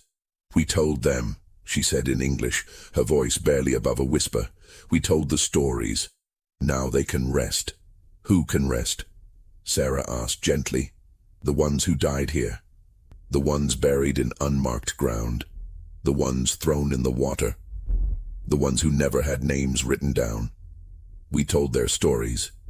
We said the words that needed to be said. Now they can rest." Robert Talbot, the county official, had been standing at the edge of the clearing throughout this entire exchange. He strode forward now, his face red with anger. "This is a trick," he said loudly. "Someone's been teaching these children to perform. This whole thing is staged to what?" Sarah interrupted, surprising herself with her boldness. She stood to face Talbot, placing herself between him and the exhausted children. "To what end, Mr. Talbot? These children have nothing to gain from this. They've been torn from their families, locked in an infirmary, subjected to examinations and experiments. Why would they perform some elaborate deception? For whose benefit? To cause trouble, to disrupt, to make us look foolish. There are abolitionists who'd pay good money for this kind of spectacle. Proof that slaves have hidden knowledge, hidden powers. It's propaganda." "Have you been listening to yourself?" Edmund said, moving to stand beside Sarah.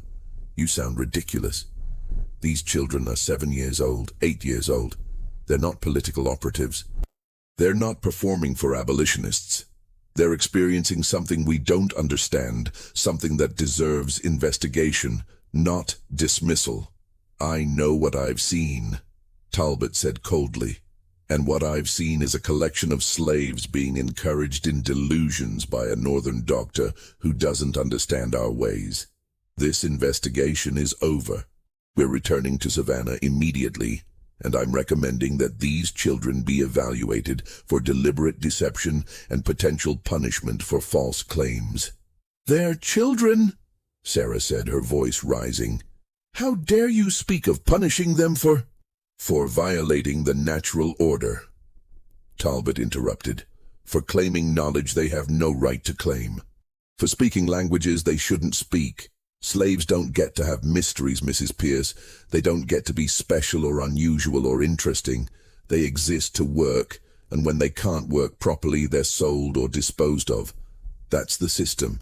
That's always been the system."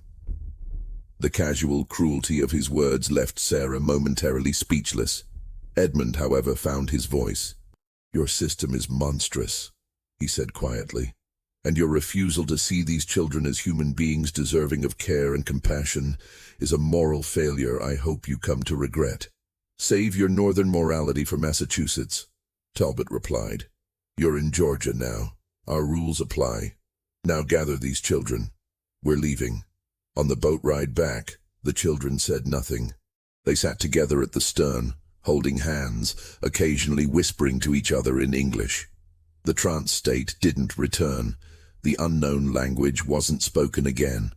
When Sarah tried to talk to them, they responded politely but distantly, as if something fundamental had changed during their time in the clearing.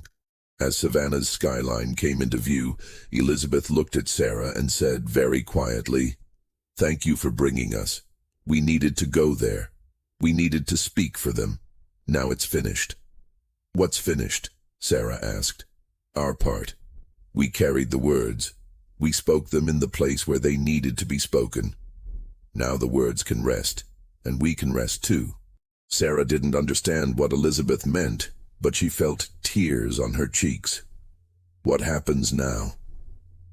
Elizabeth shrugged, a gesture heartbreakingly childlike despite the old soul behind her eyes. "Whatever they decide happens to us. We're just slaves. We don't get to choose."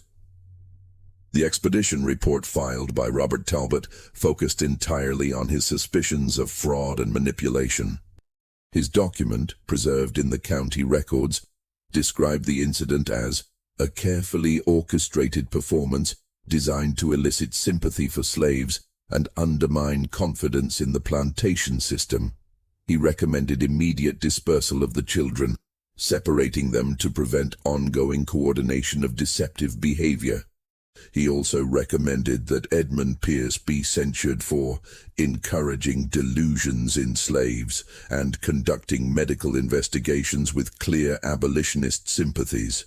The county commissioners reviewed Talbot's report on November 15th. Edmund was invited to respond, but his defense was barely heard. The political climate had shifted against him. Rumors of slave rebellions in other states had created paranoia among Southern authorities. Nat Turner's rebellion in Virginia had occurred just 3 months earlier, in August 1831, resulting in the deaths of dozens of white people and subsequent brutal reprisals against enslaved populations throughout the South. Officials were in no mood to tolerate anything that suggested enslaved people possessed unusual capabilities or hidden knowledge. The decision was swift and final. All 7 children would be sold to different buyers, deliberately chosen from distant regions to ensure they would never meet again. The sales were arranged within a week. By November 25th, all 7 children had been removed from the Savannah area. Their subsequent fates were never recorded in any document Sarah or Edmund could access. Edmund protested vehemently, filing multiple petitions and letters arguing that the children required continued medical observation, that separating them was cruel and unscientific, that the phenomenon deserved further investigation. His protests were ignored.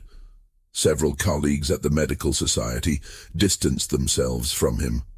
One former friend told him bluntly, "You've made yourself radioactive, Pierce. No one wants to be associated with slave mysticism. If you want to salvage your career, drop this matter and never speak of it again." But Edmund couldn't drop it. He spent the following months attempting to track down the children, sending letters to plantations throughout Georgia, South Carolina, and Alabama. Most letters went unanswered. A few replied with terse notes. "Slave in question no longer property of this plantation. Current whereabouts unknown." The 4 children who had disappeared in August, Rebecca, Daniel, Jacob, and Mary, were never located. No bodies were ever found. The searches were eventually called off, officially declared as successful escapes, with assumption that the children had reached free territory. But Edmund never believed that. They were too young, he wrote in a private letter to a colleague. 4, 5, 6 years old. Children that age don't successfully navigate hundreds of miles through hostile territory to reach the north. Something else happened to them, something we don't understand. Edmund spent months attempting to identify the unknown language, expanding his efforts beyond initial queries. He sent his phonetic transcriptions to scholars throughout the South and as far as Boston, Philadelphia, and even London. The responses were varied and ultimately inconclusive. A linguist at the University of Virginia suggested the language might be a form of Gullah, the Creole language developed by enslaved people in the coastal regions of South Carolina and Georgia. But Gullah was well documented, and the sounds Edmund had recorded didn't match its patterns. A professor at Harvard proposed it might be a mixture of several West African languages, with fragments of Portuguese and English. He identified elements that resembled Mende, a language spoken in Sierra Leone, mixed with grammatical structures from Kikongo, spoken in what is now the Democratic Republic of Congo. But he couldn't explain how children born in Georgia would have such sophisticated fluency in languages their ancestors hadn't spoken in 2 or 3 generations. A linguistics scholar from the College of Charleston offered the most interesting theory. "What you've documented," he wrote, "appears to be a constructed language or maintained language, something deliberately preserved by a community despite all efforts to suppress it. Enslaved populations often created coded languages for communication without overseer comprehension. But this seems more complex than typical field codes. This seems like a full linguistic system, preserved with remarkable fidelity across generations. If true, it would represent an extraordinary act of cultural resistance and preservation. But none of these theories explained the children's fluency, their literacy, or the synchronized nature of their speech. The mystery remained unsolved. Sarah's journals from this period show her wrestling with multiple interpretations. Edmund believes there is a rational explanation we simply haven't discovered yet, she wrote in December of 1831. Some form of shared learning or environmental exposure that we failed to identify. He cannot accept that there might be phenomena beyond our current scientific understanding. But I cannot shake the conviction that what we witnessed was memory. Not personal memory, but something older and deeper. A kind of remembering that transcends individual experience. She continued in later entries. Those children knew things they could not have learned through ordinary means. They spoke a language that should have died, but somehow survived. They connected with something, or someone, at that abandoned plantation. And when they did, they stopped being just themselves. They became vessels for something larger, something that needed to be heard. Perhaps that's what we all are in the end. Vessels carrying forward the accumulated experiences of everyone who came before us. Perhaps memory is not individual but collective, not isolated but shared. Sarah's final entry regarding the incident is dated January 4th, 1832. It's a long, reflective piece written late at night, and it shows her still trying to make sense of what they'd witnessed. Edmund received word today that Dr. Bennett, the visiting physician from Charleston, who was supposed to examine the children before they disappeared, has died. The cause was listed as sudden fever. He was 43 years old and had been in good health according to his colleagues. His widow sent a package containing his notes on our case. He'd been researching similar incidents in South Carolina and had found evidence of 3 other cases involving enslaved children speaking unknown languages. One case from 1823, one from 1827, and one as recent as last year.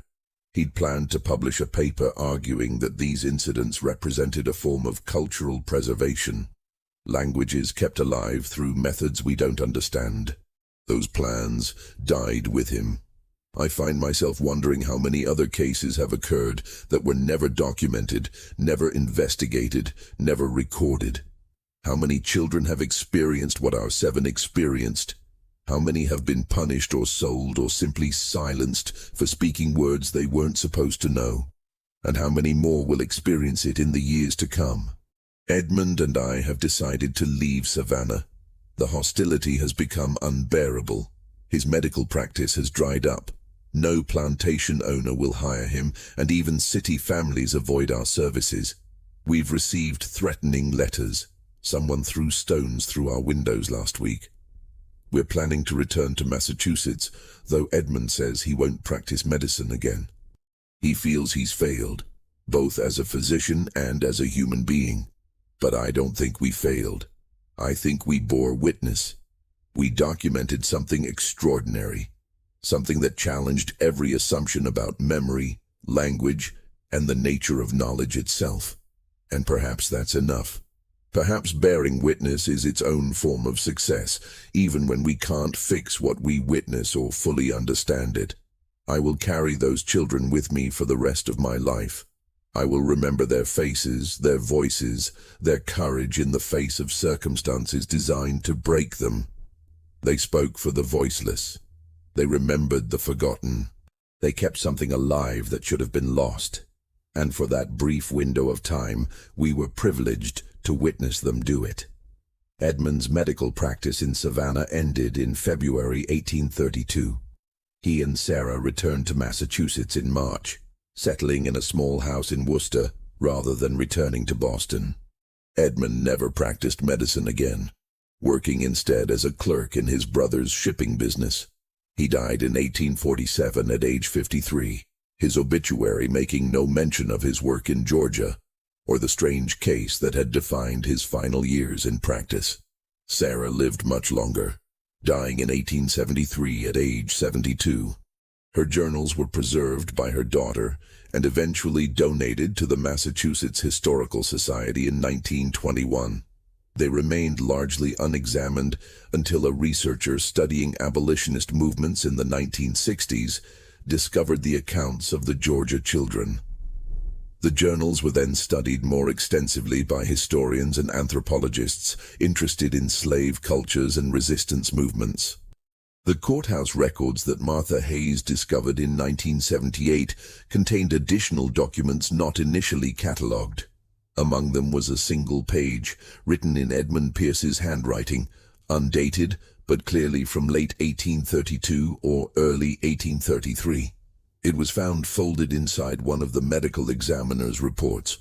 I have come to a conclusion that I dare not publish and can barely admit even in this private notation.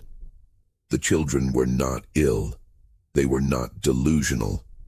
They were not performing or deceiving. They were remembering, not their own memories, but the memories of others. Their ancestors, perhaps, or others who shared their fate. The language they spoke was real, kept alive through channels we do not understand and may never understand. And the knowledge they displayed came from somewhere real, a place of suffering so profound that it created something we have no name for. An imprint, an echo, a debt unpaid. I failed them. I treated them as medical curiosities when they were trying to tell us something vital. They were trying to make the forgotten remembered. They were trying to give voice to thousands who died nameless and unacknowledged. And for that, they were silenced and scattered.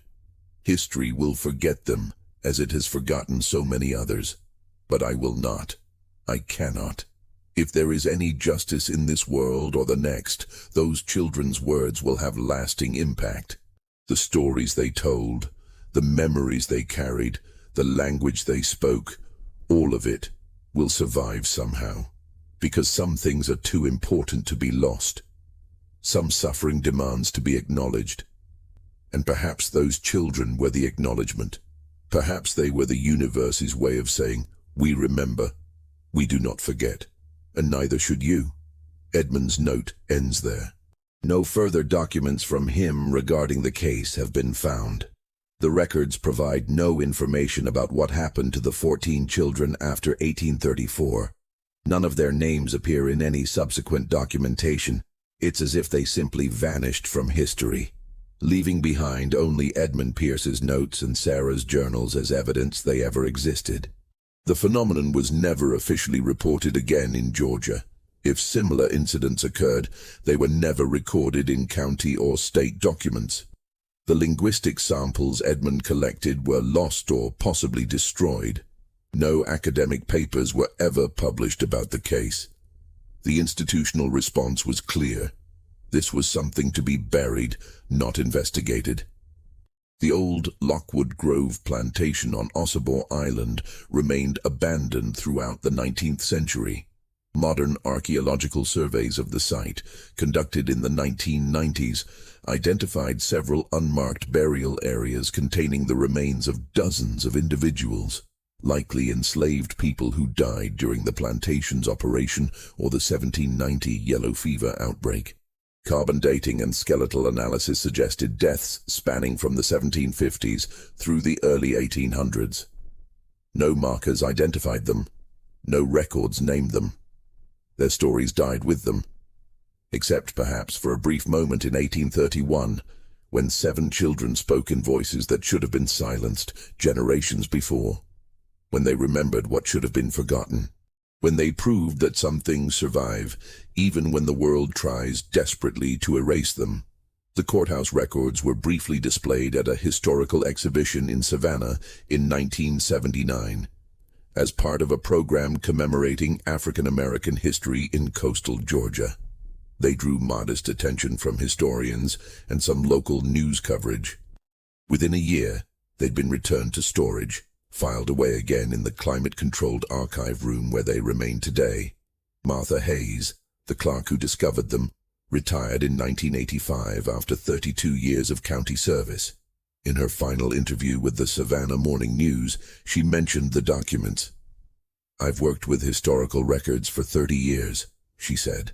I've seen a lot of strange things in old files, mysteries that were never solved, cases that were never closed, incidents that seemed impossible but were documented by reliable witnesses. But those plantation records, there was something about them that bothered me more than anything else I ever came across. Not what they said, but what they implied. That there are whole stories we'll never know. Whole lives that left no trace, except a few cryptic notes in a file no one was meant to read. And the children. I kept thinking about those children. What happened to them? Did they live long lives? Did they ever speak that language again? Did anyone ever listen to them? We'll never know. And that haunts me." She was asked if she believed the accounts in Edmund Pierce's reports. "I don't know what I believe," she replied, "but I know what I read. And what I read was the account of something that couldn't be easily explained. Something that challenged the comfortable narratives we tell ourselves about the past. Maybe it doesn't need to be explained. Maybe we just need to remember that it happened. Maybe that's enough." The children spoke 2 languages. Only one of them was taught. The other survived through means no one could identify and no one wanted to investigate too closely. It emerged in 14 children across 6 plantations over a span of months in 1831, then disappeared as quickly as it came. The official response was silence and dispersal. The historical response was forgetting, but Edmund Pierce's notes survived. Sarah's journals survived. And buried in courthouse archives across the South, there may be other records like them. Documents describing incidents that challenged everything officials understood about memory, language, and the persistence of identity under conditions designed to erase it. Contemporary researchers have attempted to reconstruct what the children might have been experiencing. Theories range from cultural preservation through coded language systems, to collective psychological responses to trauma, to forms of dissociation that allowed access to stored cultural knowledge.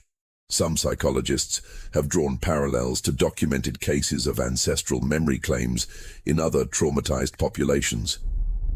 Anthropologists have noted similar phenomena in other cultures, where oppressed peoples developed sophisticated methods of preserving identity and history despite systematic attempts at cultural erasure.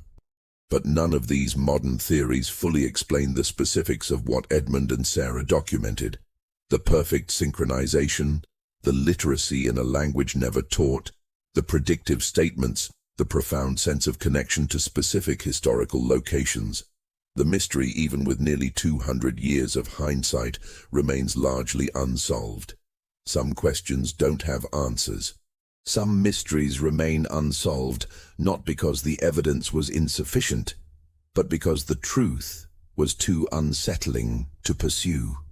The children of coastal Georgia spoke in two languages. One was the language of their oppressors, forced upon them by a system that tried to strip away everything that made them who they were. The other was the language of their ancestors, kept alive through means that defied every rational explanation of the time. Which language told the truth? Perhaps both, perhaps neither. But for a brief window in 1831, those children gave voice to something that should have been lost forever. They carried forward memories that weren't their own, but somehow belonged to them anyway. They spoke words that had been silenced for generations, and for that, they were scattered to the four winds, their names forgotten, their fate unrecorded. History moved on. The plantations kept operating. The ships kept arriving. The system ground forward, consuming lives and erasing identities as it had always done. But silence, as those children proved, is never absolute.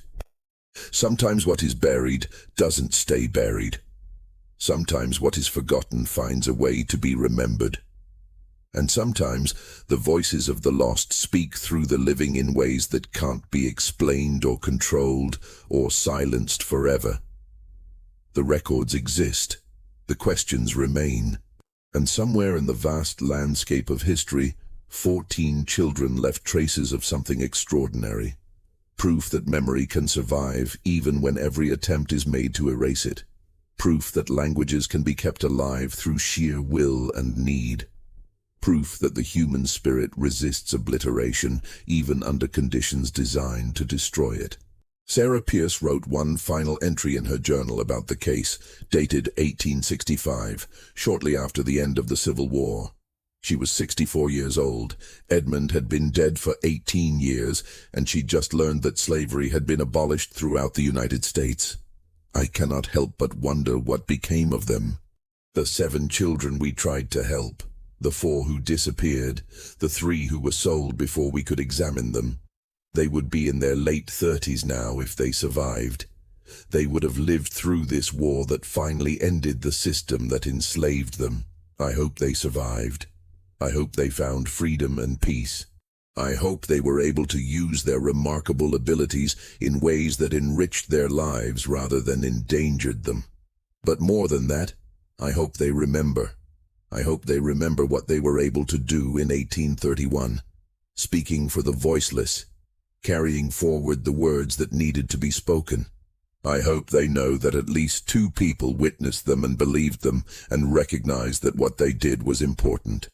I hope they know that Edmund and I never forgot them. And I hope that someday, someone will read these journals and Edmund's notes and understand what we witnessed. Not just as a historical curiosity, but as evidence of something profound. That the human capacity for memory, for language, for cultural preservation is stronger than any force that tries to destroy it. Those children proved that. They proved that some things survive, some things endure, some things refuse to be forgotten. May their memories be blessings, may their words echo through time. May the stories they carried forward continue to be told in whatever form they take, in whatever voices speak them. They deserve to be remembered, all of them. The 14 children, the countless ancestors whose memories they carried, the thousands who died nameless on ships and plantations and in unmarked graves. They all deserve to be remembered. And now, finally, after 34 years, I can rest knowing I've recorded what I witnessed. I've borne witness. I've remembered. Perhaps that's all any of us can do. Remember. Bear witness. Refuse to forget. Perhaps that's enough. Sarah's journals ended shortly after that entry. She died 8 years later in 1873 and was buried beside Edmund in a Worcester cemetery. Her gravestone makes no mention of her time in Georgia or the children she tried to help. But the journals survived, passed down through her family, eventually making their way into historical archives where they wait to be read by anyone seeking to understand the full complexity of America's past. The mystery of the children who spoke 2 languages remains unsolved. But perhaps solving it isn't the point. Perhaps the point is simply remembering that it happened. Remembering that 14 children carried something precious and gave it voice against all odds. Remembering that memory itself is an act of resistance. And remembering that some debts can never be fully paid, only acknowledged. They spoke. We heard.